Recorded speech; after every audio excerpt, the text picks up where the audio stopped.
Mental frame is going to be the ability to toggle between different states of mind. And so let me give you the practices first so that I don't get accused of being an intellectual to the point of, curing insomnia right during this podcast. The first one is that morning sunlight in your eyes should be a non-negotiable thing 360 days out of the year.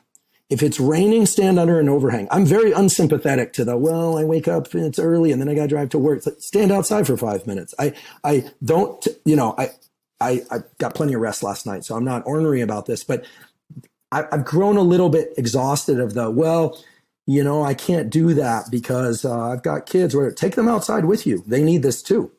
That sets a cortisol increase in the morning, which is a healthy cortisol increase that provides wakefulness, triggers your metabolism in the proper direction. If that cortisol spike happens too late because you didn't view light, then you step out during noon too often. Remember, one day is no big deal, but step out in the sunlight too often late in the day, you have a delayed cortisol spike, which is associated with insomnia, depression. There are good data on this. So get that morning sunlight 360 days out of the year. You will thank me, I promise. Everything gets better. Now, it's a slow, subtle shift. It's not like popping, 1,000 milligrams of L-tyrosine and drinking a double espresso and going to the gym. It's a foundational practice. So I like to think of it as it raises the tide so that your boat can leave harbor. That's how I think of it, rather than, this is like putting another outboard motor on my vessel. Okay. So that's the first one. And the second one is a little bit of a broader category, but it's get sleep right. Until you're sleeping well, 80% of the time or more, get your sleep right. And for this, I can just defer people. We do have a newsletter. It's completely free, but we have our privacy policy. We don't share your email. It's at hubermanlab.com. Just go to newsletter. All the prior newsletters are listed. There's the key tips for sleep. You can watch the Master Your Sleep episode, or you can just download that 12 steps for optimal sleep. Yes, there is a segment on supplementation with some of the considerations and warnings. There's also sections on non-sleep deep rest protocols, links to those. So get your sleep right and get that light in your eyes early in the day. If you're a blind person, there's another protocol. I've done some work with blind people to try and help them with this. Many blind people still maintain the cells in their eyes that can set these mechanisms. Yeah, so mental frame is something that I don't think has been formalized in the kind of health and fitness optimization. Mental frame is so key. And I will say, and I want to be very respectful of everything, all the work that's preceded when I showed up. But, a lot of the stuff that's out there in the self-help and business literature, it frankly is kind of nipping at the margins of some of this stuff.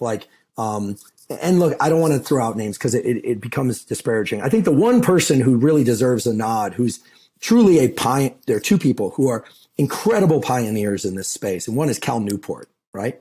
So Good They Can't Ignore You is an incredible book. Everyone should be required to read that book.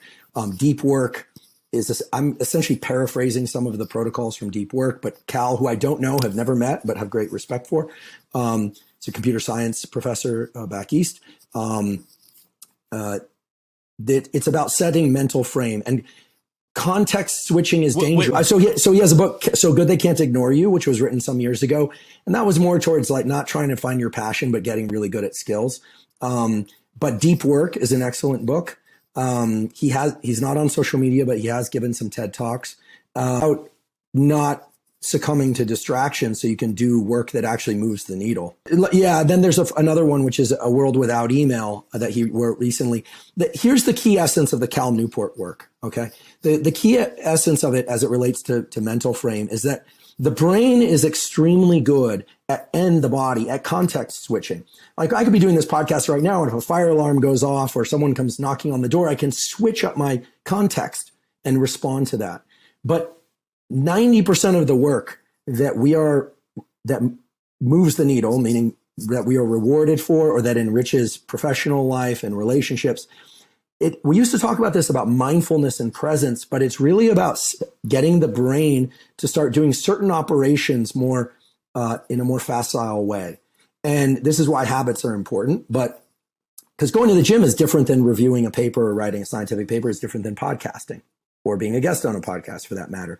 So what happens is early in the day, when you get the download from sleep, you identify a few things that are key. You're starting to funnel your neural networks toward what I'm calling frame setting. And what you're not doing is allowing something that came in from the external environment to adjust your frame. So you get a depth of connection with the work, a depth, like I knew I was doing this podcast today at noon, and I wasn't walking and thinking about it, but I set that as a goalpost. And because I wrote it down, my brain is orienting toward what I need to do so that when we clip on, we're ready to go. And so mental frames are very important. Context switching is deadly. I'm stealing Cal's words, so forgive me, Cal. Some people will put freedom, the computer program, so that they are not able to engage with the internet. This device, which I've turned off, or I guess it is on, but it's on airplane mode for the podcast. I try and keep away from me for the first half of the day. Very hard, especially when you need to post on social media, but I try.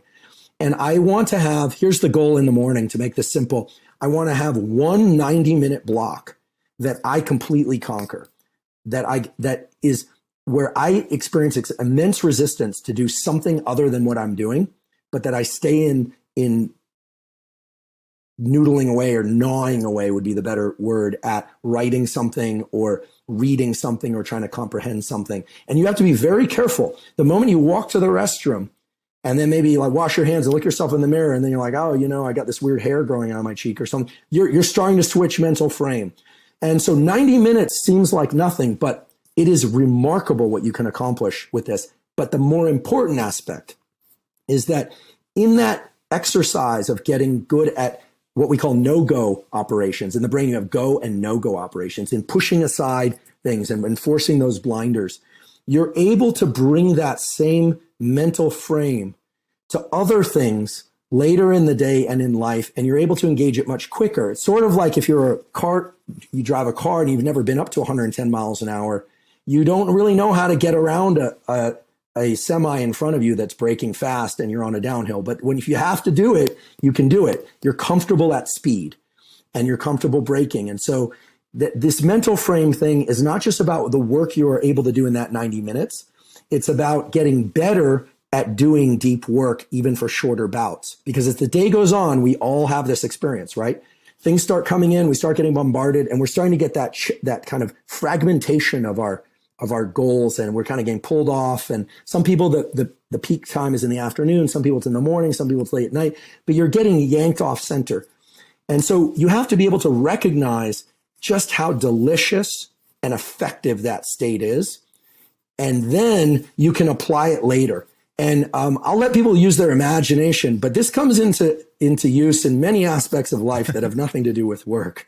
Okay. Like being able to stay at that groove with somebody, or in some interaction, or on a run. I mean, use your imagination. This is the important thing is it's all the same circuit. It's this engagement of the prefrontal cortex, which is saying duration, path, outcome, meaning how long should I do this? What path should I take? What outcomes am I getting in real time?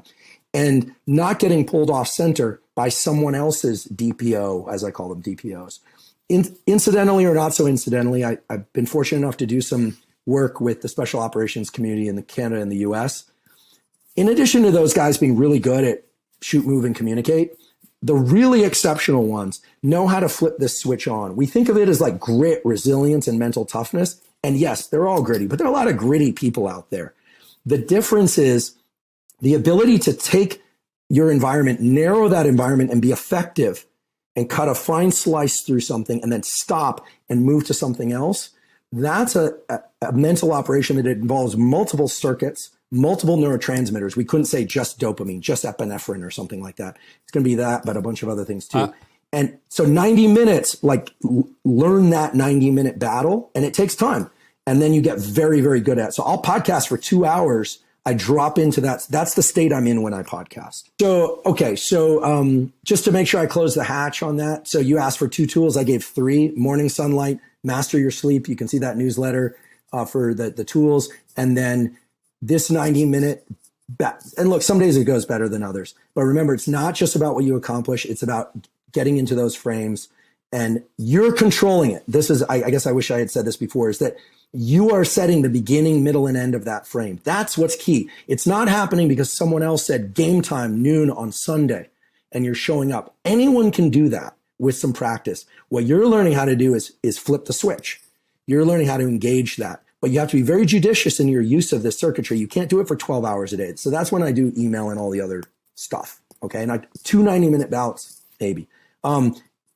One last point about that, and then I'll tell you what I suck at, but there isn't time in the universe to get all of it. There's a second newsletter there, which is about optimizing learning and plasticity that touches into some of the details and some free links and protocols related to that. Also at the newsletter, it's the October newsletter. So 3 things that have been helpful for this, but okay, I'm dreadfully poor at follow-up communications. I'm really bad. I really like comments. I try and respond, especially on Instagram. I like to give people, if you ask a professor a question, they're going to give you an attempt at an answer. Whether or not it's accurate or not, they're going to try. They're going to try and get it right. So I have to control my impulse to respond to everything just for sake of time so I can do the big important things. I'm a terrible cook. I'm an absolutely terrible cook. I mean, I'm fortunate that I have someone in my life who's an exceptional cook, but I am an absolutely dreadful cook. I mean, I could destroy toast. I just don't get it right. I don't have the patience.